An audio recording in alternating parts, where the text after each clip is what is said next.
திணைக்களம் நிகழ்ச்சிக்கு வரவேற்பதில் மகிழ்ச்சி. இன்றைய முக்கிய தலைப்பாக விவாதத்திற்கு எடுத்திருக்கிறது என்னது அப்படின்னு சொல்லிட்டு நீங்க பாத்தீங்கன்னா ஆனுவல் லீகல் கான்க்ளேவ், சட்ட நிர்வாகிகள் பங்கேற்றிருக்கக்கூடிய 2025 மாநாடு, எதிர்க்கட்சி தலைவர் ராகுல் காந்தி பங்கேற்றிருக்கக்கூடிய தலைமை தாங்கிய அந்த மாநாட்டில் ஒரு முக்கியமான விஷயத்தை விவாதமாக எடுத்திருக்காங்க. என்னன்னா 2024 மக்களவை தேர்தல் ஒரு மாபெரும் மோசடி நடந்திருக்கு, அதற்கான ஆதாரங்கள் என்கிட்ட இருக்கு, அதை நான் சமர்ப்பிச்சேன்னா ஒரு மிகப்பெரிய ஒரு அணுகுண்டு வெடிக்கும் அப்படின்ற மாதிரி சொல்லியிருக்காரு. அதற்கான ஆதாரங்கள் என்கிட்ட இருக்கு, அதுக்காக 6 மாதங்கள் நாங்களும் ஒர்க் அவுட் பண்ணியிருக்கோம், எல்லாமே இருக்குன்னு சொல்லிட்டு ஒரு மிகப்பெரிய குற்றச்சாட்டை வச்சிருக்காரு. அது மட்டும் இல்லாமல் தேர்தல் ஆணையமும் இந்த விஷயத்துல ரொம்ப அமைதியா இருக்காங்க. தேர்தல் ஆணையம் அழிக்கப்படலை, கபலீகரம் செய்யப்பட்டு முழுதா பிஜேபி கையில் எடுத்திருக்காங்க அப்படின்ற ஒரு மாபெரும் குற்றச்சாட்டு வச்சிருக்காரு. இதை பத்தி பேசுறதுக்காக நம்ம கிட்ட அரங்குல இணைந்திருக்காங்க சிபிஐல இருந்து ரவீந்திரநாத் சார் இணைஞ்சிருக்காங்க.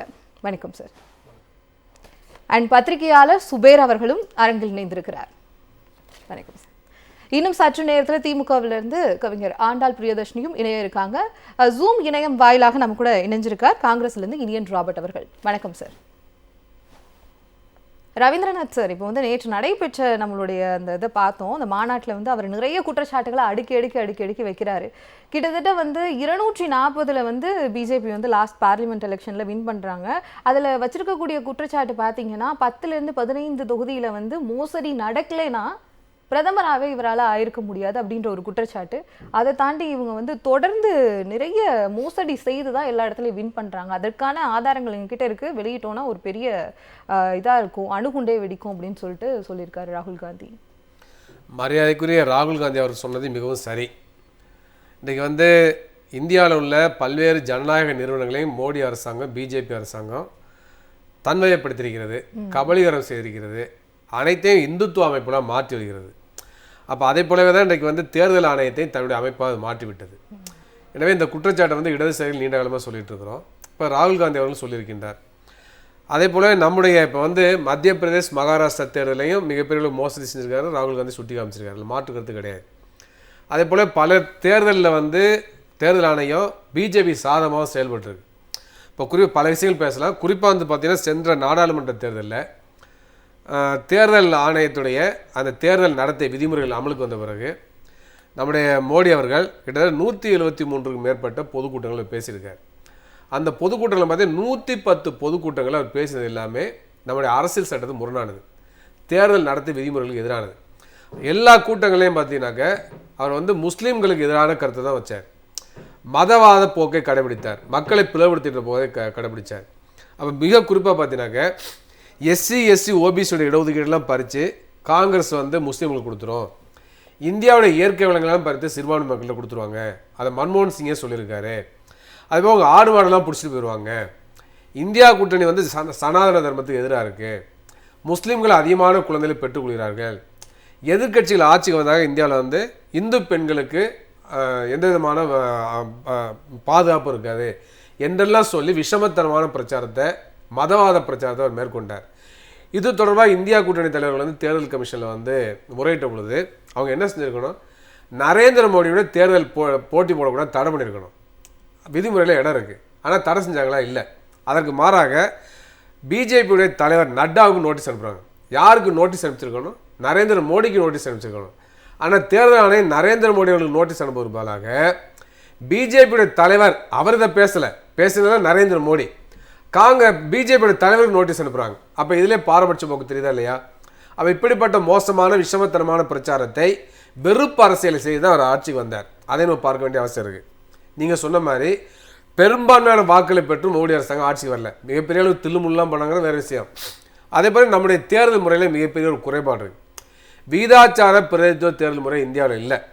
வீதாச்சார பிரதிநிதித்துவ தேர்தல் முறை இருந்திருந்தாக்க 2014 பிஜேபி ஆட்சி வந்திருக்காது. ப்ரொபோர்ஷனல் ரெப்ரசன்டேட்டிவ் சொல்றீங்க. ஆமா, மோடி பிஜேபி 2014 பெற்ற வாக்குகள் ஒட்டுமொத்தமாக பதிவான வாக்குகள் 31 விழுக்காடு தான். வெறும் 31 விழுக்காடு வாக்களை பெற்று பிஜேபி ஆட்சி வந்து விட்டது.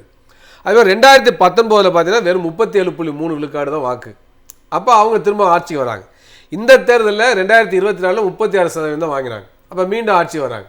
அப்போ பெரும்பான்மையான மக்கள் இந்தியாவில் மோடி அரசுக்கு எதிராக தான் வாக்களித்திருக்காங்க, பிஜேபி எதிராக தான் வாக்களித்திருக்கிறார்கள்.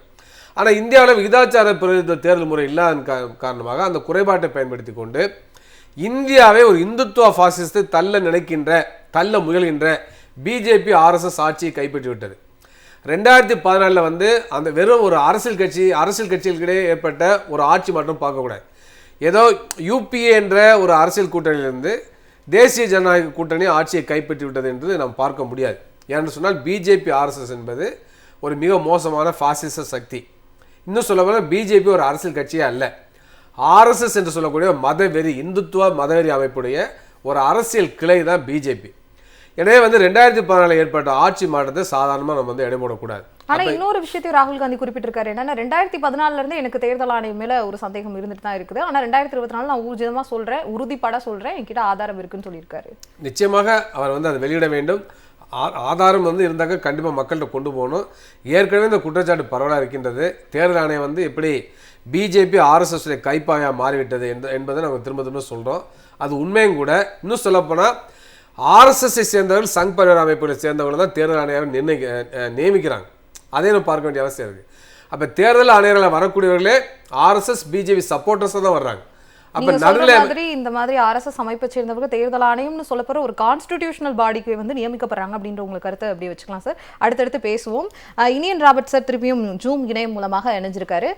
சார் இப்போ வந்து என்னன்னா 2016 பார்லிமெண்டோடைய வின்டர் செஷன்ல டிமானிட்டைசேஷன் நடந்து முடிஞ்ச உடனே இந்திய கவர்மெண்ட்ல டிமானிட்டைசேஷன் நடந்து முடிஞ்ச உடனே நம்மளோட நிறைய குற்றச்சாட்டுகள் தொடர்ந்து இருக்கு. அப்போ வந்து ராகுல் காந்தி சொல்றாரு, என்கிட்ட வந்து நிறைய விஷயங்கள் இருக்கு, விவாதத்துக்கு வந்து என்டிஏ கவர்மெண்ட் பிஜேபி கவர்மெண்ட் எதுக்குமே ஓகே சொல்ல மாட்டாங்க, ஒருவேளை அவங்க அலோவ் பண்ணாங்கன்னா என்கிட்ட பூகம்பம் வெடிக்கிற மாதிரி ஒரு விஷயம் இருக்குன்னு சொன்னார். இப்ப நேத்து நடந்திருக்கக்கூடிய சட்ட நிர்வாகிகள் சார்ந்திருக்கக்கூடிய ஒரு கூட்ட மாநாடுல பேசியிருக்கும் போது என்கிட்ட இந்த 2024 மக்களவை தேர்தலே ஒரு மாபெரும் மோசடி, அதற்கான ஆதாரமே என்கிட்ட இருக்கு, அணுகுண்டை நாங்க வெடிக்க வைக்க போறோம் அப்படின்ற மாதிரி சொல்லியிருக்காரு. இப்ப என்னன்னா தொடர்ந்து இந்த குற்றச்சாட்டை வச்சுட்டே இருக்காரு. அந்த ப்ரூஃபை எப்ப சார் வெளியிட போறாரு? அதாவது இந்த சுதந்திர இந்திய வரலாற்றுல 70 ஆண்டுகால வரலாறுல எப்பொழுதுமே இல்லாத ஒரு சந்தேகம் அல்லது ஐயப்பாடு எலெக்ஷன் கமிஷன் மேல 2014க்கு பிறகு வந்திருக்கு. இது ஏதோ காங்கிரஸ் கட்சி ஆட்சி அதிகாரத்துக்கு வர முடியல, அதனால நாங்க சாக்கு போக்குக்காக இதை நாங்க சொல்றோம்னு கிடையாது. இது இந்தியாவினுடைய ஜனநாயகத்தை வந்து குழி தோண்டி புதைக்கிற ஒரு முயற்சியில பாஜக அரசு ஈடுபடுகிறது என்றதுக்கு பல உதாரணங்களை தலைவர் ராகுல் காந்தி தொடர்ச்சியாக அடுக்கிக்கிட்டே வர்றார். அதற்கான ஆதாரங்களும் எங்க கிட்ட இருக்குது. இன்னொன்னு நீங்க பாத்தீங்கன்னா, வரலாற்று பூர்வமாக உலகத்துல உள்ள எல்லா சர்வாதிகாரிகளும் எல்லா டிக்டேட்டர்ஸுமே அதிகாரத்தை தக்க வச்சது எப்படின்னா எலெக்ஷன் கமிஷனை கைப்பற்றி தான். ஜனநாயகவாதியா இருந்து சர்வாதிகாரியா மாறி இருந்தது எலெக்ஷன் கமிஷன் கைப்பற்றி தான் என்கிற ஒரு உதாரணமும் நம்ம கிட்ட இருக்கு ஆல்ரெடி. அப்போ இந்தியாவிலையும் அதை நோக்கிதான் இந்த அரசு செயல்படுகிறது என்பதற்கு எங்க கிட்ட நிறைய ஆதாரங்கள் இருக்குது. ஒண்ணுன்னா சொல்லணும்னா, ஏற்கனவே நம்ம சண்டிகர் எலெக்ஷன்ல நான் பார்த்தோம் அந்த எலெக்ஷன் கமிஷனர் எப்படி ஒருதலை பட்சமாக செயல்பட்டார். அதன் பிறகு இப்பொழுது பீகார் நடந்துட்டு இருக்கிற எஸ்ஐஆர் குறித்த விவகாரங்கள் என்னன்னு நம்ம பார்த்துட்டு தான் இருக்கிறோம். மகாராஷ்டிரா தேர்தலுடைய அந்த 5 மணிக்கு மேல சிசிடிவி ஃபுட்டேஜ் இருந்தா கொடுங்கன்னு சொல்லி ஒரு எதிர்கட்சி தலைவராகின்ற தலைவர் ராகுல் காந்தி கேட்டாரு. எங்ககிட்ட சிசிடிவி ஃபுட்டேஜ் இல்லைன்னு எலெக்ஷன் கமிஷன் சொல்லுகிறது. அப்போ இது எல்லாமே ஏதோ ஒரு வகையில எலெக்ஷன் கமிஷனுடைய அந்த வெளிப்படைத்தன்மை, அவங்க வந்து ஒரு தன்னாட்சி அதிகாரம் பெற்ற அமைப்பா தான் இன்னும் இருக்கிறாங்களா அல்லது பாஜகவினுடைய கைப்பாவையாக மாறிட்டாங்களா என்கிற ஒரு குறைஞ்சபட்ச சந்தேகம் காங்கிரஸ் கட்சிக்கு முதல்ல இருந்து இருந்தது.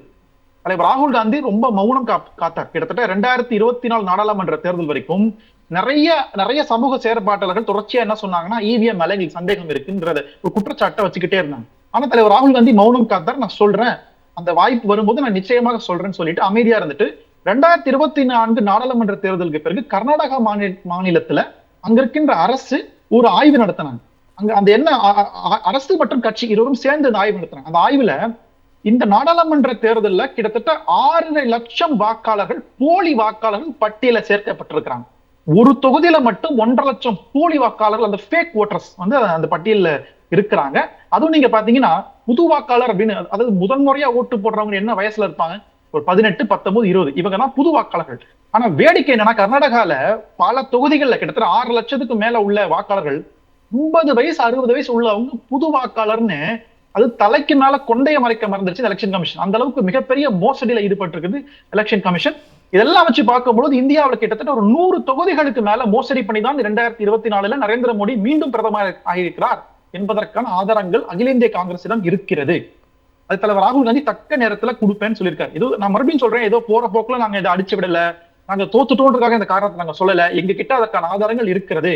அவர் பொய்யும் சொல்ல மாட்டாரு. நரேந்திர மோடி மாதிரி தலைவர் ராகுல் காந்தி எங்கிட்ட உண்மை இருக்கிறது, அந்த உண்மையை சரியான நேரத்துல வெளியே விடுவாங்க. அன்றைக்கு இந்த எலெக்ஷன் கமிஷன் தலை குனிஞ்சு இருக்க போகுதுன்னு எந்த மாற்று கருத்தும் எங்களுக்கு இல்ல. நான் ரொம்ப கான்பிடென்ட்டா நான் நம்புறேன். ஒரு தேர்தல் ஆணையம் கான்ஸ்டிடியூஷனல் பாடி, அந்த இன்ஸ்டிடியூஷன் மேல வந்து ஒரு குற்றச்சாட்டை இவ்வளவு உறுதிபூர்வமா நீங்க சொல்றீங்க அப்படின்ற போது அதற்கான ஆதாரத்தை எப்போ வெளியிடுவீங்க அப்படின்றத மக்களுடைய ஒரு எதிர்பார்ப்பாகவும் இருக்கும். ஒரு குட்டி பிரேக் அப்புறம் தொடர்ந்து பேசலாம் சார். 2024 மக்களவை தேர்தல் திருப்பி அந்த ஒரு விஷயத்தையும் நம்ம சொல்ற மாதிரி தான் இருக்கு. ஏன்னா அதுல ஒரு மாபெரும் மோசடி வந்து ஸ்லிம் மெஜாரிட்டியில தான் இவங்க வின் பண்ணாங்க அப்படின்னு ஒரு சைடு பேசி குற்றச்சாட்டு வச்சுட்டு இருந்தாலும் கொஞ்சம் வந்து ஆகஸ்ட் 1 பார்க்கும்போது ஸ்பெஷல் இன்டென்சிவ் ரிவிஷனுடைய இந்த வரைவு வாக்காளர் பட்டியலை வந்து பீகார் மாநிலத்துக்கு வெளியிட்டிருந்தாங்க தேர்தல் ஆணையம். அதுல ஒரு மிகப்பெரிய குற்றச்சாட்டை வச்சிருக்கிறதே எதிர்க்கட்சிகள் என்ன வைக்கிறாங்கன்னா, எப்படி நீங்க வந்து ரொம்ப ஷார்ட் ஸ்பேன் ஆஃப் டைம்ல இத்தனை வாக்காளர்களை, இத்தனை 70 லட்சம் வாக்காளர்களை நீக்கிருக்கீங்க அப்படின்ற ஒரு பெரிய கேள்வி. இது வந்து தேர்தல் ஆணையம் மீதான ஒரு நம்பிக்கை இல்லாத ஒரு தன்மையை வந்து மக்கள் மத்தியில் ஏற்படுத்துதா? இல்லை, இந்த தேர்தல் ஆணையம் அப்படிங்கிறது 1947க்கு பிறகு, சுதந்திரத்திற்கு பிறகு 1951 ஆரம்பிக்கிறாங்க. இதுக்கு ஈக்குவல் டு இது கான்ஸ்டியூஷன் பாடி. அது எப்படி நம்ம நீதிமன்றம் சொல்கிறோமோ அதுக்கு மாதிரி இதுக்கு நிறைய தன்னாட்சி அதிகாரம் இருக்குது. இந்த கான்ஸ்டியூஷன் நம்ம உருவாக்குறப்ப இதுக்கு சிறப்பான சில அதிகாரங்கள் கொடுக்குறாங்க. அதாவது எப்படின்னா, இந்தியா முழுவதும் தேர்தல் நடத்துறதுக்கான ஒரு அமைப்பு, அதில் எந்த விதமான அரசியல் தலையீடும் இருக்கக்கூடாது அப்படின்னு நினைக்கிறாங்க. அப்புறம் பாஜக ஆட்சிக்கு வந்த பிறகு இந்த தேர்தல் ஆணையரை நியமிக்கிறதுக்கு கிட்டத்தட்ட ஒரு 3 பேர் இருந்தாங்க அந்த பேனலில். அதாவது ஒரு உச்சநீதிமன்ற நீதிபதி, பிரைம் மினிஸ்டர் இருப்பார், எதிர்க்கட்சி தலைவர் இருப்பார். இவங்க பாஜக ஆட்சிக்கு வந்த பிறகு என்ன பண்ணாங்கன்னா, உச்சநீதிமன்ற நீதிபதி அதுலேருந்து எடுக்கிறாங்க. எடுத்துட்டு பிரைம் மினிஸ்டர் அண்டு எதிர்க்கட்சி தலைவர், கேபினெட் அந்தஸ்தில் உள்ள ஒரு நபர் அப்படிங்கிற மாதிரி அவங்க மெஜாரிட்டி அவங்க வந்துடுறாங்க. அப்போ தேர்தல் ஆணையரை இவர்களுடைய சித்தாந்தத்தை சார்ந்தவர்களை தான் அங்கே நியமிக்கிறாங்க. அதுவே முதல்ல ஒரு பெரிய குழப்பம் இருக்குது. அப்போ ரெண்டாவது, அதற்கு பிறகு நடந்த தேர்தல்கள் அத்தனையும் நம்ம வந்து நிறைய சாம்பிள் சொல்லலாம். குளறுபடிகள் நடந்ததுக்கான சாம்பிள் சொல்லலாம். ஒன்றா நம்ம சண்டிகருடைய கார்பரேஷன் எலெக்ஷனில் அவங்களே திருத்தி போட்டது உச்சநீதிமன்றம் வரைக்கும் போய் கண்டிச்சுனாலாம் பார்த்தோம். இந்த மாதிரி நிறைய விஷயங்கள் சொல்லலாம். இப்போ வரக்கூடிய இந்த வருட இறுதியில் வரக்கூடிய பீகார் தேர்தலுக்கு வந்து என்ன பண்ணுறாங்கன்னா, எப்பயுமே ஒரு மாநிலத்தில் தேர்தல் நடக்கிறதுக்கு ஒரு 6 மாதத்துக்கு முன்னாடி இந்த வாக்காளர் திருத்தம்ங்கிறது நடக்கும். பேர் விடுபட்டு போனவங்க அப்படின்னா 100% ஓட்டிங் அப்படிங்கிறத ஒரு கான்செப்டை வச்சு பண்ணுவாங்க. 100% வாக்களிக்கணும் எல்லாரும் அப்படிங்கிறதுக்காகத்தான் இந்த முகாமை நடத்துவாங்க. பேர் விட்டு போனவங்க, 18 வயசுக்கு வந்தவங்க, புதுசாக வாக்காளர் சேர்க்கிறது, அப்புறம் அட்ரஸ் சேஞ்ச் பண்ணவங்க, இந்த மாதிரியான விஷயங்களை எல்லாரும் தேடி அவர்களை வாக்களிக்க வைக்கக்கூடிய வேலையை தேர்தல் ஆணையம் செஞ்சது. இது வரைக்கும் அப்படி தான் இருந்தது ரெக்கார்டு. இப்போ அதே மாதிரி தான் பீகாரில் செய்ய போகிறாங்க அப்படின்னு எல்லாரும் நினச்சிட்டு இருக்கப்போ தான் அவங்க கொண்டு வர்றாங்க இந்த ஸ்பெஷல் இன்டென்சிவ் ரிவிஷன் அப்படின்னு ஒரு எஸ்ஆர் அப்படின்னு ஒன்று கொண்டு வர்றாங்க. இதில் என்ன சொல்கிறாங்க அப்படின்னா, 2018க்கு பிறகு 2003க்கு அப்புறம் பிறந்த நபர்கள் எல்லாருமே வந்து அவர்கள் வாக்களிக்கக்கூடிய தகுதி உள்ளவர்களா என்பதற்கான சில ஐடென்டிஃபை ப்ரூஃப் கேட்குறாங்க. அதுக்கு என்ன கேட்குறாங்கன்னா, ஒரு 11 டாக்குமெண்ட் கேட்குறாங்க.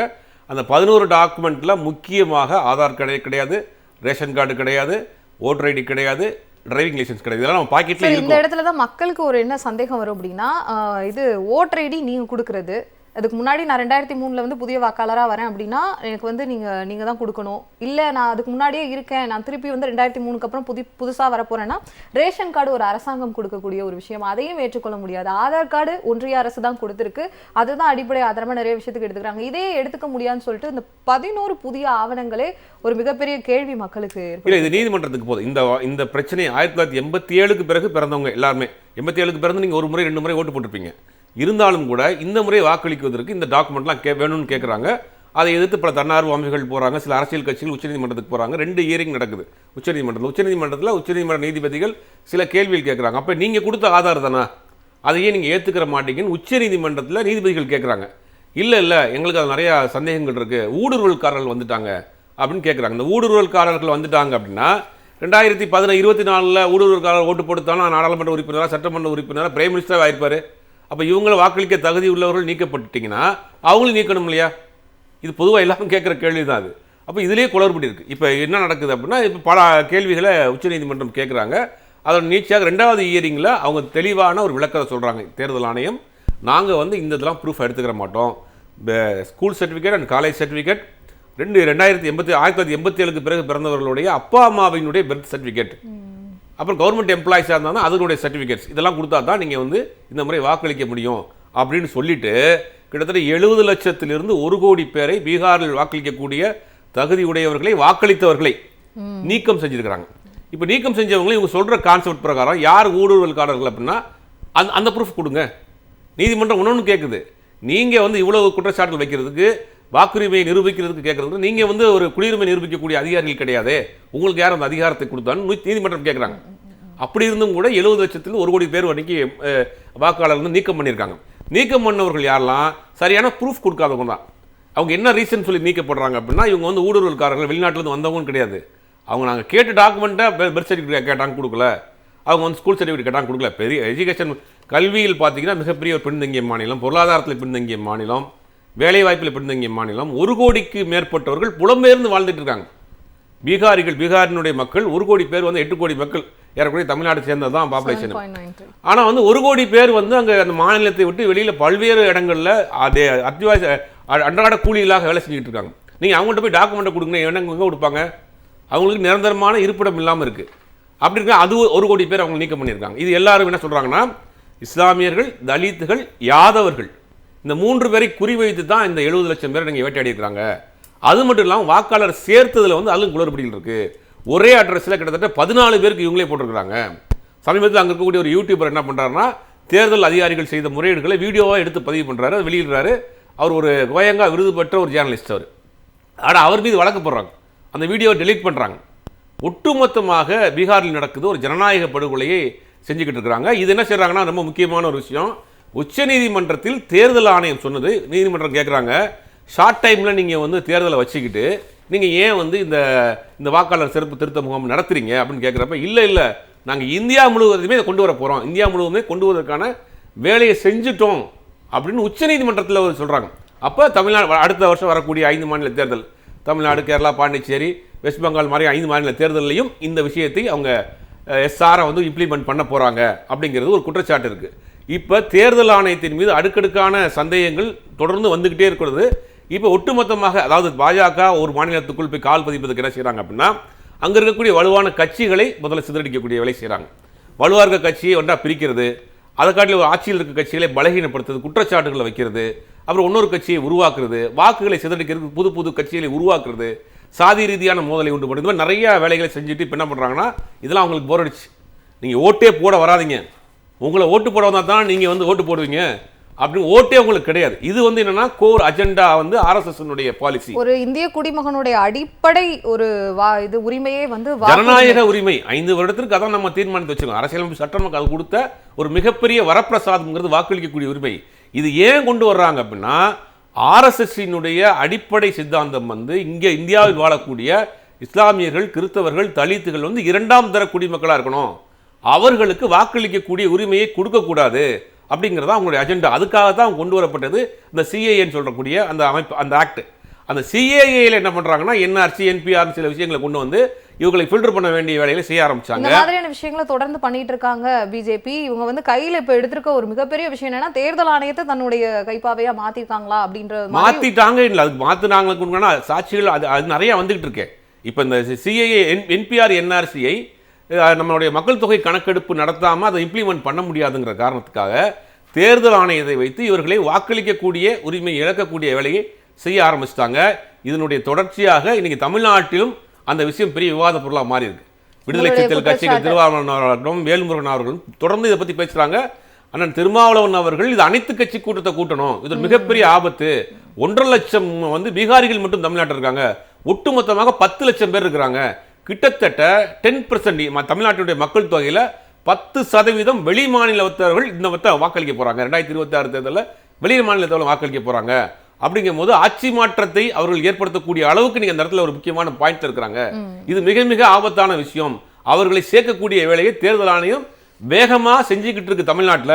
இதை தடுக்கணும் கூடிய ஒரு விஷயத்தை தொடர்ந்து நீங்க, அதாவது இவ்வளவு விஷயங்கள் அவங்க பண்ணிட்டு இருக்காங்கன்றத மக்கள் மத்தியில நீங்க எடுத்து வச்சிருக்கீங்க. இது கவிஞர் ஆண்டாள் பிரியதர்ஷினி அம்மா இவங்க என்ன சொல்றாங்கன்னா, தமிழ்நாட்டுல கிட்டத்தட்ட வந்து 1.5 லட்சம், அதாவது லட்சக்கணக்கில் பீகாரிகள் வந்துட்டாங்க. இப்போ அவங்களுக்குன்னு ஒரு வாக்குரிமை வந்து ஸ்பெஷல் இன்டென்சிவ் ரிவிஷன் வச்சு நம்ம கொடுத்துட்டோம்னா 2026 தேர்தலில் தமிழ்நாடு அரசியல் களத்தில் ஒரு மிகப்பெரிய இம்பாக்டை ஏற்படுத்துறதுக்கான வாய்ப்பு இருக்கு அப்படின்றது எல்லாருடைய வாதமா இருக்கு. உங்களுடைய நிச்சயமா அதுக்காக தான் நம்முடைய முதல்வர் அப்பவே சொன்னாரு, நெருப்புடன் விளையாடாதீர்கள் அப்படின்னு. இந்த சீர்திருத்தம் அல்லது இந்த திருத்தம்ங்கிறது தேவையே இல்லை, அதனால் நெருப்புடன் விளையாடாதீர்கள்னு தெளிவாக சொன்னார். அதற்கேற்றார் போல் தான் இப்போது நீங்கள் திரும்ப திரும்ப சொல்கிறீங்க எலெக்ஷன் கமிஷன் ஆஃப் இந்தியா அப்படின்னு. எலெக்ஷன் கமிஷன் ஆஃப் பிஜேபி தான் அது, இந்தியாலாம் இல்லை. ஏன்னா அவர்களுக்கு அடிமையாகத்தான் ஏவல் வேலை செய்து கொண்டிருக்கிறார்கள்ங்கிறது நல்லா தெரியும். இப்போ புலம்பெயர்ந்து இங்கே வந்திருக்கக்கூடிய அந்த தொழிலாளர்கள் இருக்காங்கள்ல, பீகாரிகள் அல்லது வெளிமாநிலத்தவர், எல்லாருமே வேலை வாய்ப்பையோ அல்லது பொருளாதார சுதந்திரத்தையோ தேடி தான் இங்கே வர்றாங்க. இங்கே வரும்போது அவங்களுக்கு மிகச்சிறப்பான வாழ்க்கை கொடுத்து கொண்டிருக்கிறார் நம்முடைய முதல்வர். அதனால் யாருமே எதிர்பார்க்காத அளவுக்கு அவர்கள் நம்முடைய தமிழக முதல்வருக்கே கூட வாக்களிக்கக்கூடிய வாய்ப்பு இருக்கிறது அப்படிங்கிறதையும் நான் அவங்களோட நிறைய பேசிகிட்டு இருக்கேன். அவங்க நெருங்கி போய் பேசும்போது அவங்க சொல்கிறாங்க, எங்களுக்கு தமிழ்நாட்டில் தான் எந்த பிரச்சனையும் இல்லைம்மா, வெளியில் போகணுன்னா பஸ் இருக்குது, பிங்க் பஸ்ஸு, அப்புறம் நான் நிறைய கல்லூரிகள் பள்ளிகளுக்கு போயிட்டுருக்கேன். அங்கே பார்த்தா பரிசு கொடுக்கும்போது அந்த வெளிமாநிலத்து குழந்தைகள் அவங்க வந்து பரிசு வாங்கிட்டு இருக்காங்க. அவங்க படிக்கிறாங்க, ஸ்கூலில் ஆச்சுன்னா கூட அவங்களுக்கு இலவச கல்வி கிடைக்குது, உணவு கிடைக்குது, இலவச யூனிஃபார்ம் கிடைக்குது, புக்ஸ் கிடைக்குது. எங்களுக்கு எந்த பிரச்சனையும் இல்லை. எங்களோட மாநிலங்கள்லாம் இந்த மாதிரி கல்வி வாய்ப்பே கிடையாது. அது மாதிரி மருத்துவமனைன்னு சொன்னால் அவங்களுக்கு இந்த மாதிரி மருத்துவமனைகள், மருத்துவர்கள் அவங்க இவ்வளோ மருந்துகள் கொடுக்குறாங்க அப்படிங்கிறதெல்லாம் பார்க்க கூட ரொம்ப ஆச்சரியமாக இருக்குது. அந்த மாநிலங்கள்ல எல்லாம் மருந்து எழுதி கொடுத்துருவாங்களாம், நீங்கள் வெளியில தான் போய் வாங்கணும். அப்படிங்கும்போது பீகார் மாதிரி ஒரு ஸ்டேட்ல வந்து ரொம்ப பின்தங்கி இருக்கக்கூடிய நிறைய பின்தங்கினா ரொம்ப இன்னும் அவங்க ஆரம்பிக்கவே இல்லை. பின்தங்கினா அவங்க சுதந்திரம் வாங்கினப்போ எங்கே இருந்தாங்களோ அதே இடத்துல தான் இருக்காங்க.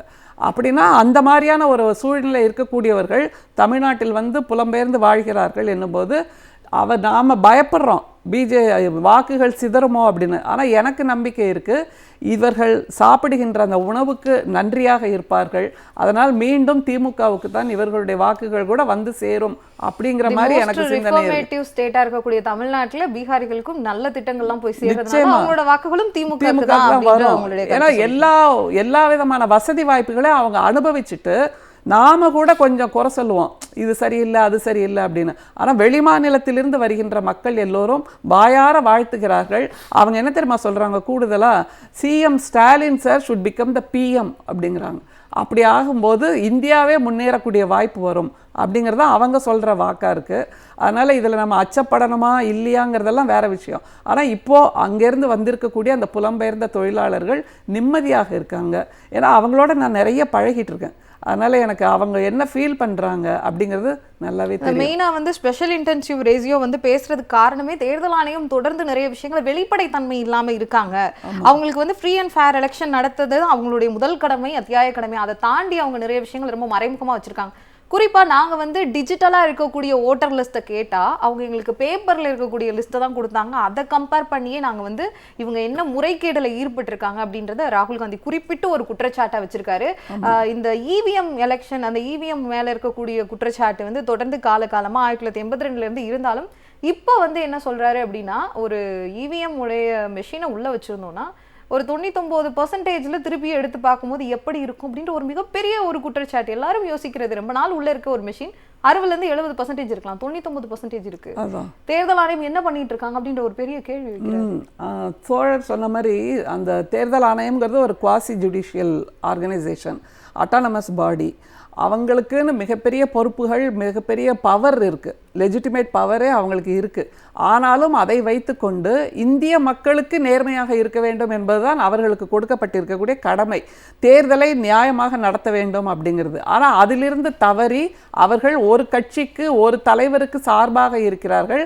அது தவிர நீங்கள் சொன்ன மாதிரி அந்த 90% சார்ஜோட அந்த எக்யூப்மெண்ட்ஸ்லாம் இருக்குது, இவிஎம்லாம். அப்படிங்கும்போது அதை எப்படி அவங்க மால் ப்ராக்டிஸ் பண்ணுறாங்க அப்படிங்கிறது ஒரு மிகப்பெரிய கேள்வியாக இருக்குது. அது தவிர எல்லாருமே அதை கவனிச்சிருக்காங்கல்ல. திடீர்னு பார்த்தா அந்த 30,000 வாக்குகளை எண்ண முடியலை அப்படிங்கிறாங்க. திடீர்னு பார்த்தா ஒரு 5 லட்சம் வாக்குகளை சேர்க்குறாங்க. இந்த மாதிரியான மால் ப்ராக்டிஸ்லாம் எப்படி நடக்குது? அதைத்தான் ராகுல் காந்தி இப்போ கேட்குறாரு, ஒரு அணுகுண்டை வெடிக்க போகிறோம் அப்படின்னு. ஆனால் எனக்கு ஒரு கேள்வி என்னென்னா, நாம் இப்போ தான் இவிஎம்மில் நடந்த அந்த ஸ்கேமை கண்டுபிடிக்கிறோம். ஆனால் அவங்க அடுத்ததுக்கு போயிட்டாங்க பாருங்கள். நீங்கள் இவிஎம் இருந்தால் தானே நீங்கள் அதை கண்டுபிடிப்பீங்க. நாங்கள் இவிஎம் எல்லாம் கிடையாது, ஒன்று ஓட்டே போட விட மாட்டோம் அப்படின்னா சுதந்திரம் என்பதன் அடையாளம்னு மகாத்மா காந்தி சொன்னார். எல்லோருக்கும் வாக்களிக்கக்கூடிய அந்த உரிமை தான் சுதந்திரத்தின் பலன் அப்படின்னு. அப்போ சுதந்திரம் இல்லாமல் நான் ஆரம்பத்திலே சொன்னேன், பல இடங்களில் சொல்லிட்டு இருக்கேன், அந்த கான்சன்ட்ரேஷன் கேம்ப்னு ஹிட்லர் உருவாக்கினார்ல, அங்கே வந்து எந்த விதமான உரிமையும் கிடையாது. நீங்கள் சாப்பிடலாம், திங்கலாம், தூங்கலாம், அப்படி தான் இருந்தது. உரிமைகளை பற்றி குரல் எழுப்பவே முடியாது. அப்படியான கான்சன்ட்ரேஷன் கேம்பாக இந்தியாவை உருவாக்கி கொண்டிருக்கிறார்கள் இன் தி லாங் டேர்ம். அதில் தோழர் சொன்னது தான் கரெக்டு. கோல்வாக்கர் சொல்லியிருக்காரு, இஸ்லாமியர்களுடைய அந்த வாழ்கின்ற உரிமையை பறிக்க வேண்டும், அது அவங்களோட லாங் டேர்ம் கோல். அதில் இப்போது ஓபிசி, பிசி, எஸ்சி, எஸ்டி, இஸ்லாமியர்கள் இவங்களே கொண்டு வந்து சேர்க்குறாங்க. அந்த பீகாரில் பறிக்கப்பட்ட அந்த வாக்குரிமை எல்லாருமே மெயினாக இவங்க தான் அதிகமாக இருக்கக்கூடிய இடங்கள், இஸ்லாமியர்கள் அதிகமாக இருக்கக்கூடிய இடங்கள். இதை வந்து நீங்கள் இவங்களோட மட்டும் பொருத்தி பார்க்க முடியாது. இன் தி லாங் ரன் இது எல்லா இந்துக்களுக்கும் கூட வந்து சேரும். இந்த தடைங்கிறது எல்லா இந்துக்களுக்கும் வந்து சேரும். ஆரம்பிச்சு இப்போ வந்து அனைத்து மக்களுக்கும் இந்த ஒரு ஆபத்து வரதுக்கான பிசி, எம்பிசி, ஓபிசி யாருமே எங்களுக்கு தேவையில்லை. எங்களுக்கு வேண்டியது அந்த பார்ப்பனர்கள் மட்டும்தான், செல்வந்தர்கள் மட்டும்தான். அவங்க மட்டும் இருந்தா போதும். அவர்களுக்கான ஒரு நாடகத்தானே உருவாக்கி கொண்டிருக்கிறோம். அதனால கான்சன்ட்ரேஷன் கேம்ப் மாதிரி நீ அடிமையாவே இரு, கேள்வி கேட்காத. இன்னைக்கு பிபிசியில் ஒரு டாக்குமெண்ட்ரி பார்த்தேன் இந்த சார் பற்றி. அதில் அந்த பொதுமக்கள் கதறாங்க. எப்படி போன தேர்தலில், நாடாளுமன்ற தேர்தலில் ராகுல் காந்தி அந்த இந்திய அரசியலமைப்பு சட்டத்தை கையில் வச்சுக்கிட்டு இதுக்கு பாதுகாப்பு கொடுக்கணும், இதுக்கு அவர்கள் துரோகம் செய்ய போகிறார்கள்னு சொல்லி ஒரு விழிப்புணர்ச்சி உருவாக்கினார்ல, அது மாதிரி இப்போது அந்த எளிய மக்கள் கூட எனக்கு வாக்களிக்கிற உரிமை இல்லையா அப்படின்னு அந்த பிபிசி டாக்குமெண்ட்ரி கதறாங்க. ரொம்ப வேலிடான ஒரு பாயிண்ட். என்ன ஆர்டிகல் 326 அப்படின்றது இந்திய குடிமகனா இருக்கக்கூடிய எல்லோருமே வாக்களிக்க உரிமைப்பட்டவர்கள், கடமைப்பட்டவர்கள். அந்த ஒரு விஷயமே இல்ல. பிஜேபி தன்னுடைய அஜெண்டா மூலமா ஒரு செறிவூட்டப்பட்ட ஒரு முகாமை வந்து பண்ணிட்டு இருக்காங்க, கான்சன்ட்ரேஷன் கேம்ப் அப்படின்ற உங்களுடைய கருத்துக்களை வச்சுங்க. தொடர்ந்து பேசுவோம். இனியன் ராபர்ட் சார்ட்ட இருந்து ஆரம்பிக்கலாம் நினைக்கிறேன். சார், இப்போ வந்து என்னன்னா, ராகுல் காந்தி இந்த குற்றச்சாட்டை வச்ச உடனே ராஜ்நாத் சிங், ஒரு பாதுகாப்புத்துறை அமைச்சர், ஒன்றிய அமைச்சர், என்ன சொல்றாருன்னா, உங்ககிட்ட தான் ஆதாரம் இருக்குல்ல, அதை நீங்க சமர்ப்பிங்க, பார்த்துக்கலாம் அப்படின்றாரு.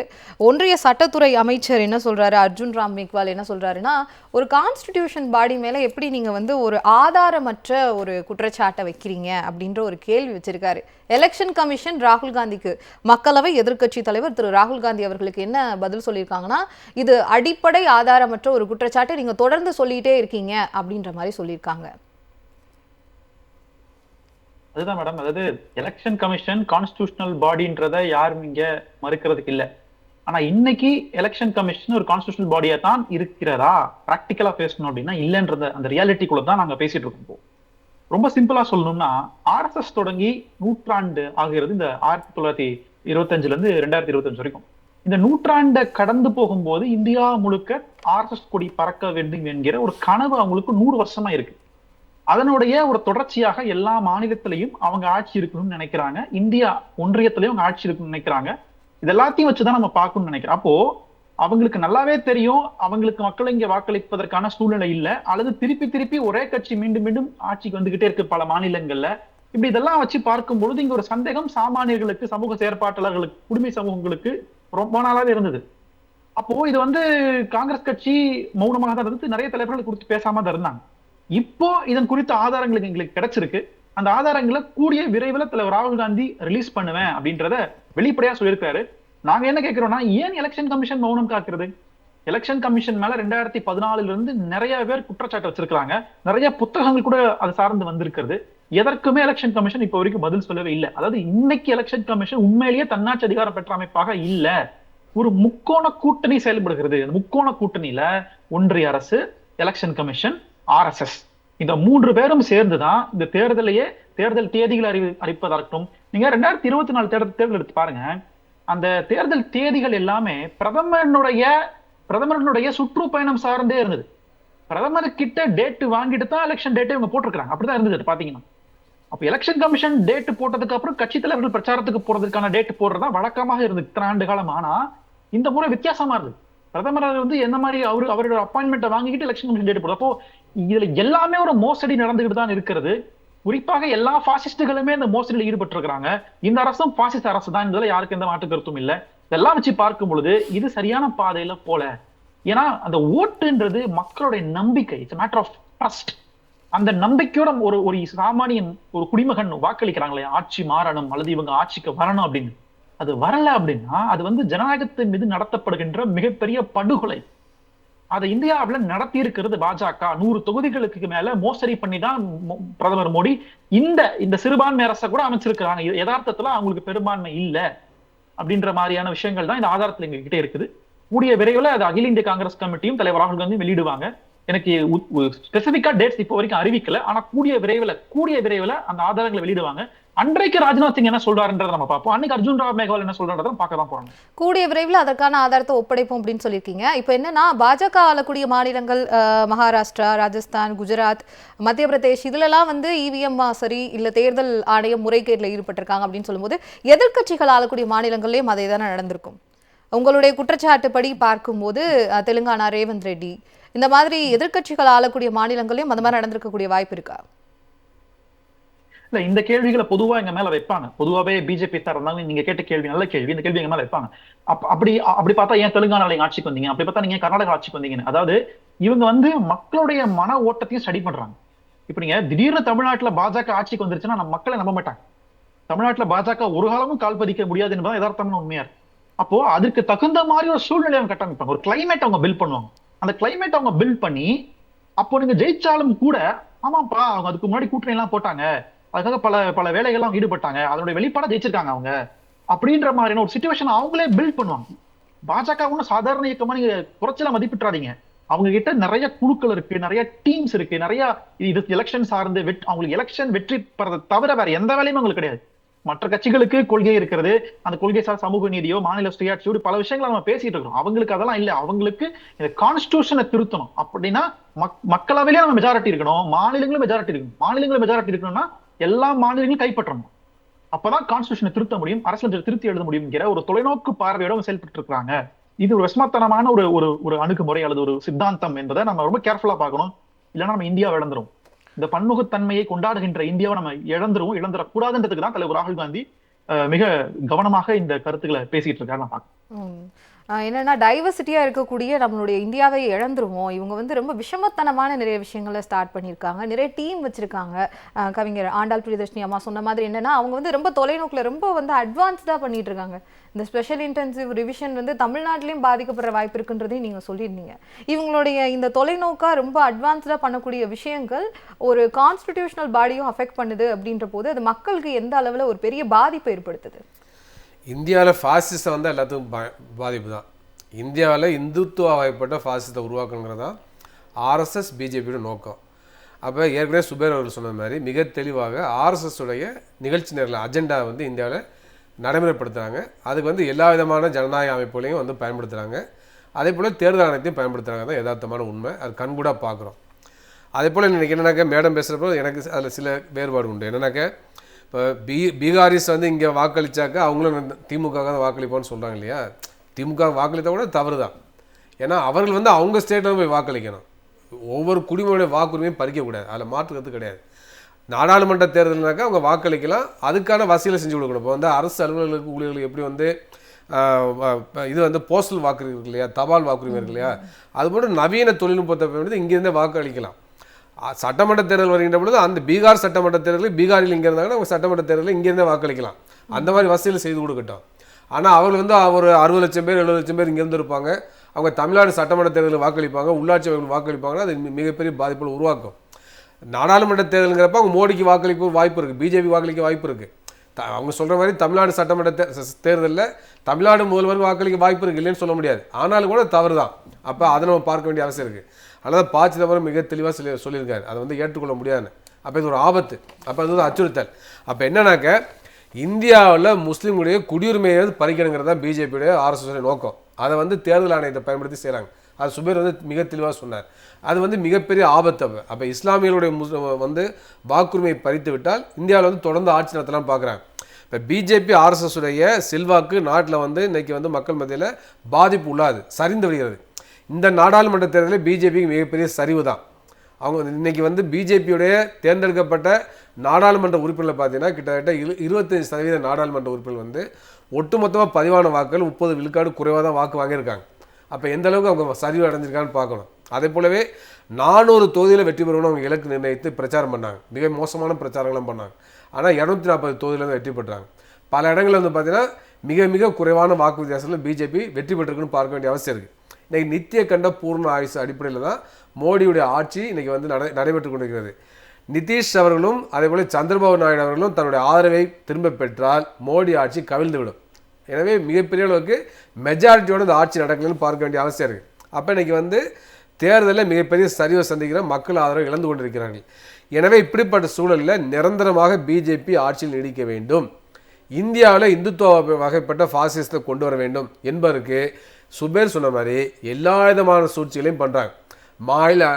மாநில கட்சிகளை வந்து அழித்து ஒழிப்பது, பல்வேறு சூழ்ச்சிகளை பயன்பது, ஜாதிய கட்சிகளை ஊக்கப்படுத்துவது, எல்லா விதமான இது போன்ற சூழ்ச்சிகள்லாம் சாகசங்கள்லாம் செய்து அவர்கள் வந்து மீண்டும் மீண்டும் ஆட்சியை வந்து மத்தியில் பிஜேபி தக்க வைக்க வேண்டிய நோக்கத்தோடு அவங்க செயல்படுகிறார்கள். அந்த அடிப்படையில் தான் வந்து தமிழ்நாட்டிலையும் அந்த வாக்காளர் பட்டியலை திருத்தங்களை செய்வதற்கான முயற்சியை செய்கிறாங்க. தமிழ்நாட்டில் உள்ள பல்வேறு அரசியல் கட்சிகளும் அதை எதிர்க்கிறார்கள். எனவே நாடு முழுவதும் செய்வதற்கான சூழ்ச்சி அவங்க பண்ணுறாங்க.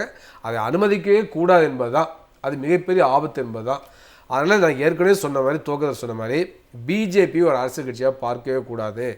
2014 நடைபெற்றது வெறும் அரசியல் மாற்றம் அல்ல, அது இந்தியாவுடைய ஆட்சி அதிகாரத்தை, அரசு எந்திரத்தை தீவிரமான வலதுசாரிகள் பிற்போக்காளர்கள் கைப்பற்றி விட்டார்கள், இந்தியாவுடைய கார்பரேட்டில் கைப்பற்றி விட்டார்கள் பார்க்க வேண்டிய அவசியம் இருக்குது. அப்போ ஆட்சி மாற்றம் என்பது வெறும் அரசியல் கட்சி, ஒரு அரசியல் கட்சி போய் இன்னொரு அரசியல் கட்சி ஆட்சி அதிகாரத்தை கைப்பற்றி விட்டதுன்னு பார்க்கக்கூடாது. அதுக்கு மாறாக இந்திய அரசு எந்திரத்தை வலதுசாரிகள், பிற்போக்காளர்கள், மதவெறி அமைப்பு, இந்துத்துவ சக்தியில் கைப்பற்றி விட்டது, இந்தியாவுடைய கார்பரேட்டுகள் கைப்பற்றி விட்டார்கள் என்று பார்க்க வேண்டிய அவசியம் இருக்குது. அப்போ இந்தியாவுடைய ஜனநாயகத்துக்கு ஆபத்து, மதச்சார்புக்கு ஆபத்து, இந்தியாவுடைய அரசியல் சட்டத்துக்கு ஆபத்து, இந்தியாவில் வந்து ஜெர்மனி மாதிரி, இத்தாலி மாதிரி ஒரு பாசிசம் வருவதற்கான ஆபத்து இருக்குது. அதை இந்திய மக்கள் புரிந்து கொள்ள வேண்டும். அதற்கு கைப்பாவையாக மோடி அரசாங்கம் தேர்தல் ஆணையத்தை பயன்படுத்துகிறது என்பதுதான் குற்றச்சாட்டு. அப்போ ராகுல் காந்தி அதுக்கான ஆதாரம் வச்சிருந்தா அந்த ஆதாரத்தில் வெளியிடணும். அதே போல் இந்த குற்றச்சாட்டு மட்டும் போதாது. ஜவஹர்லால் நேரு வந்து நாடு விடுதலை அடைவதற்கு முன்பாக என்ன சொன்னார்னாக்க, இந்தியாவில் விகிதாச்சார பிரதிநிதித்துவ தேர்தல் முறை வேணும்னு சொன்னார். இந்த விகிதாச்சார பிரதிநிதித்துவ தேர்தல் முறை இல்லாதது இந்தியாவில் இந்துத்துவ பாசிசம் வருவதற்கான வாய்ப்பை கொடுக்கிறது தான் நான் சொல்லிக்கிட்ட குற்றச்சாட்டு. அதாவது ப்ரொபோஷனல் ரெப்ரசன்டேட்டிவ் இல்லாத காரணத்தினாலேயே பாசிசமா பின்பற்றக்கூடிய ஒரு பயங்கர பாசிச ஆபத்து இருக்கு. விகிதாச்சார பிரதிநிதித்துவ தேர்தல் முறை இல்லாதது இந்தியாவில் இந்துத்துவ பாசிசம் வருவதற்கான வாய்ப்பை உருவாக்கி இருக்கு. அந்த ஆபத்தை காங்கிரஸ் உணரணும். இவ்வளவு பேசுறாரு, ராபர்ட் பேசுறாரு, எங்கேயாச்சும் ஒரு வார்த்தை சொல்றாரு, அவரு சொல்ல மாட்டேங்கிறாரு. மகாராஷ்டிராவில், மத்திய பிரதேசத்தில், மற்ற மாநிலங்களை பார்க்கின்ற பொழுது காங்கிரஸ் அதிகமான வாக்குகளை பெற்றிருக்கு, 40 விழுக்காட்டுக்கு மேல வாக்கு பெற்றிருக்கு. ஆனா 40 விழுக்காடு வாக்கு பெற்று அது சட்டமன்ற உறுப்பினர் ரிஃப்ளெக்ட் ஆகல. தொடர்ந்து நம்ம பேசலாம்.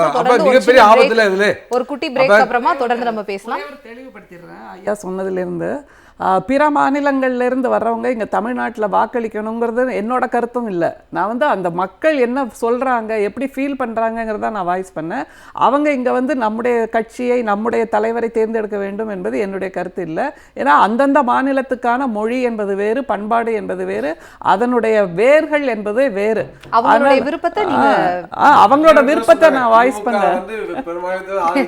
நான் அப்படிதான் சொன்னேனே தவிர அது சரியான முறை என்று நான் சொல்லவே இல்லை. இதே மாதிரி நம்ம சுவாரஸ்யமா நிறைய விஷயங்களை தொடர்ந்து விவாதிக்க இருக்கும். சுபேஷ் சார், இப்போ வந்து என்னன்னா மகாராஷ்டிராவுடைய எலெக்ஷன், 2 எலெக்ஷனை வச்சுதான் ஒரு கம்பேரிட்டிவே இங்க நடக்குது. அது ரொம்ப வந்து தெளிவா சொல்லியிருக்காரு எதிர்க்கட்சி தலைவர் திரு ராகுல் காந்தி அவர்கள். என்னன்னா மகாராஷ்டிரா எலெக்ஷன், பார்லிமெண்ட் எலெக்ஷன் வந்து நம்ம வந்து ஏப்ரல் மேல பாக்குறோம். அப்போ வந்து என்டிஏ கூட்டணி, அதாவது என்னன்னா நம்மளுடைய இந்தியா கூட்டணி, யூபிஏ கவர்மெண்ட் இருக்கக்கூடிய இந்தியா கூட்டணி வந்து நிறைய வாக்குகள், அதாவது பயங்கரமான ஒரு வெற்றியை பார்த்துறோம். ஒரே 4 மாசம் தான். அந்த 4 மாசத்துல பார்க்கும்போது அசம்பிளி எலெக்ஷன்ல நம்மளுக்கு இல்லவே இல்லை. இந்த இடைப்பட்ட காலத்துல 1 கோடி வாக்காளர்களை வந்து சேர்த்திருக்காங்க. எப்படி சேர்த்தாங்க அப்படின்ற ஒரு அடிப்படையான ஒரு சில விஷயங்கள் கூட நம்மளுக்கு கொடுக்க மாட்டாங்க கேட்டா தேர்தல் ஆணையம் அப்படின்ற ஒரு பெரிய குற்றச்சாட்டை வச்சிருக்காரு. இந்த மாதிரி ஒரு ஷார்ட் ஸ்பேன் ஆஃப் ஒரு 4 monthsல 1 கோடி வாக்காளர்கள் எப்படி சேர்த்திருப்பாங்க, அந்த வாக்குகள் முழுக்க முழுக்க பிஜேபிக்கு போயிருக்கு அப்படின்ற மாதிரியும் குற்றச்சாட்டு. இந்த குற்றச்சாட்டுகள்லாம் வைத்தவர் வந்து ஒரு சாமானியன் கிடையாது. இந்திய நாட்டினுடைய எதிர்க்கட்சி தலைவராக இருக்கிறார், பலமுறை ஆண்ட காங்கிரஸ் கட்சியினுடைய தலைவராக இருக்கார். அவருடைய குற்றச்சாட்டு வைக்கிறதா இருந்தால் அந்த குற்றச்சாட்டுக்கு சரியான விளக்கத்தையும் பதிலையும் தேர்தல் ஆணையம் கொடுக்கணும். ஆனால் இது வரைக்கும் நேராக வாங்க, உங்களை நேராக டிஸ்கஸ் பண்ணுறோம், விருந்து கூப்பிடுற மாதிரி கூப்பிட்டு இருக்காங்களோ ஒழிய ஆதாரத்தோடு இவர் வைக்கக்கூடிய குற்றச்சாட்டுகளுக்கு அந்த இதையும் அவங்க பதிவு பண்ணியிருக்காங்க சார். எலெக்ஷன் கமிஷன் என்ன சொல்லியிருக்காங்கன்னா, நீங்க வந்து உங்களுக்கு வந்து நீங்க ஒரு குற்றச்சாட்டை வைக்கிறீங்க, கடந்த வருடமே வச்சதுக்கு நாங்க திருப்பி ஒரு நோட்டீஸ் அனுப்பிச்சு உங்களை வர சொல்றோம், பட் நீங்க அதுக்கு ரெஸ்பான்ஸே பண்ணலையே, திருப்பி நீங்க என்ன குற்றச்சாட்டு? அவர் நீங்க நேரடியாக விளக்கம் கொடுத்து என்ன பிரயோஜனம்? நீங்க ஆதாரம் கொடுக்கணும்ல. நீங்க 1 கோடி வாக்காளர் நீங்க ஏன் சேர்த்துக்கேன்னு ஒரு குற்றச்சாட்டு வைக்கிறார். நாங்க இப்படி தான் சேர்த்தோம், நீங்க டாக்குமெண்ட் எடுத்து போடுங்க. நேரடியாக கூப்பிட்டு விளக்கம் கொடுக்கறதுக்கு என்ன இருக்குது இங்கே?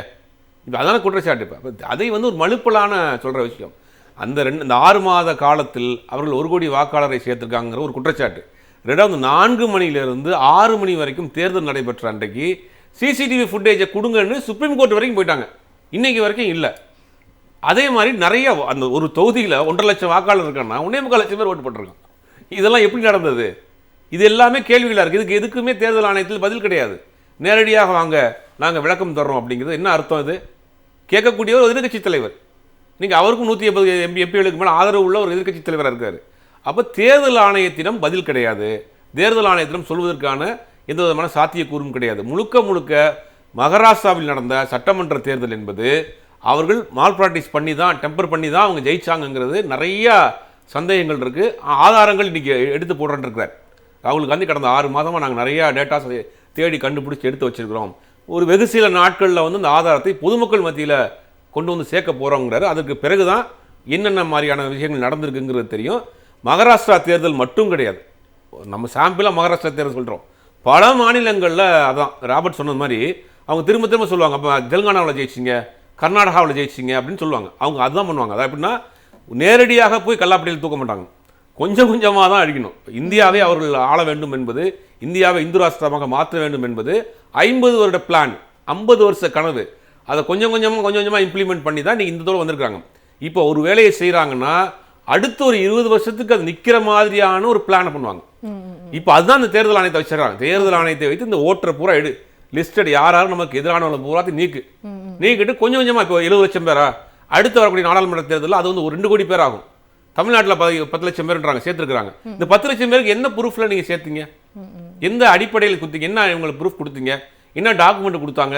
எதுவுமே இருக்காது. சரி, நீக்கியவர்களுக்கு 25 லட்சம் பேர் இறந்து போனாங்க, மிச்சம் உள்ளவங்களுக்கு எதுக்கு நீக்கினீங்க? என்ன காரணம்? அந்த ஊடுருவல் காரணம் எந்த நாட்டிலேருந்து வந்தாங்க? அவங்களுக்கே ரேஷன் கார்டு கொடுத்தீங்க, அவங்களுக்கே ஆதார் கார்டு கொடுத்தீங்க, அவங்களுக்கே பாஸ்போர்ட் கொடுத்தீங்க. சரி, அதே அவங்க வாங்கின ஓட்டில் வச்சுருந்தீங்க, எம்எல்ஏ எம்பி ஆனீங்க. ஏகப்பட்ட குளறுபடிகள், ஏகப்பட்ட குற்றச்சாட்டுகள். மெயினான அவங்களுடைய அஜெண்டா வந்து இந்த சிறுபான்மை சமூகத்தின் வந்து இந்தியாவில் 2ஆம் தர குடிமக்களாக்கணும் அப்படிங்கிறது. அதுக்கு வாக்குரிமையை முதலில் பறிக்கணும். வாக்குரிமை பறிக்கணும்னு இந்த வேலை எல்லாத்தையுமே பிஜேபி கவர்மெண்ட் பண்ணிட்டு இருக்காங்க. உங்களுடைய கருத்தை வச்சிங்க. இனியன் ராபர்ட் சார், உங்களுடைய ஒரு சுருக்கமான ஒரு கருத்தை பதிவு பண்ணுங்க. வாக்கு திருட்டு, அது மட்டும் இல்லாமல் அமலாக்கத்துறை மேல குற்றச்சாட்டு, இப்போ தேர்தல் ஆணையம் தொடர்ந்து நீங்க குற்றச்சாட்டு வச்சிருக்கீங்க, கையில் ஆதாரம் வச்சிருக்கீங்க அப்படின்னு தொடர்ந்து சொல்லிட்டு இருக்கீங்க. மக்கள் ஒரு எதிர்க்கட்சி தலைவராக இருக்கக்கூடிய திரு ராகுல் காந்தி அவர்கள் பின்பற்றக்கூடிய நிறைய தொண்டர்கள் நிறைய இருக்கு. இதுல வந்து இப்போ சொல்லியிருக்கக்கூடிய குற்றச்சாட்டுக்கான ஆதாரம் எப்போ வெளியிடப்படும்? அது மட்டும் இல்லாம இந்த தேர்தல் ஆணையம் மேல சுமத்தப்பட்டிருக்கக்கூடிய கான்ஸ்டிடியூஷனல் பாடி, ஒரு இன்ஸ்டிடியூஷன் மேல சொல்லப்பட்டிருக்கக்கூடிய குற்றச்சாட்டு ஒரு மிகப்பெரிய விஷயமா தான் இந்திய அரசியலமைப்புல பார்க்கப்படும். உங்களுடைய பார்வை? நிச்சயமா விகிதாச்சார பிரதிநிதித்துவம் குறித்து சொல்லணும் அப்படின்னா எங்களுக்கு அதுல உடன்பாடு இருக்கிறது. அது எங்க செயல் திட்டத்துல ஒண்ணுதான். ஆனா இப்போதைக்கு அதை பத்தி பேசுறதுக்கான ஒரு சூழ்நிலை இல்ல. இப்ப நம்ம எமர்ஜென்சி வார்டுல இருக்கிறோம். அப்போ இதுல ஐசியூல போய் நம்ம இந்த இஷ்யூ சால்வ் பண்ண சிச்சுவேஷன் நம்ம இருக்கோன்றதை நான் இங்க பதிவு பண்ணிக்கிறேன். 2வது, அதாவது எலெக்ஷன் கமிஷன் வந்து ஒரு பிரசிடென்ட் செட் பண்ணுது, ஒரு முன் உதாரணம் செட் பண்றாங்க. பீகார்ல வந்து எஸ்ஐஆர் மூலமாக எலெக்ஷன் நடந்துடுச்சுன்னா நாளைக்கு மற்ற மாநிலங்கள் உச்சநீதிமன்றத்துக்கு போனாலும் கூட பீகாரை பிரசிடென்டா காமிச்சு உச்சநீதிமன்றத்துல வழக்குல வெற்றி பெறுவாங்க. அதை வச்சு மற்ற மாநிலங்களையும் எக்ஸ்டென்ஷனுக்கு அவங்க போவாங்க. இதுதான் அவங்களுடைய அவங்க செயல் திட்டத்துல இருக்கின்ற ஒன்றாக இருக்கிறது.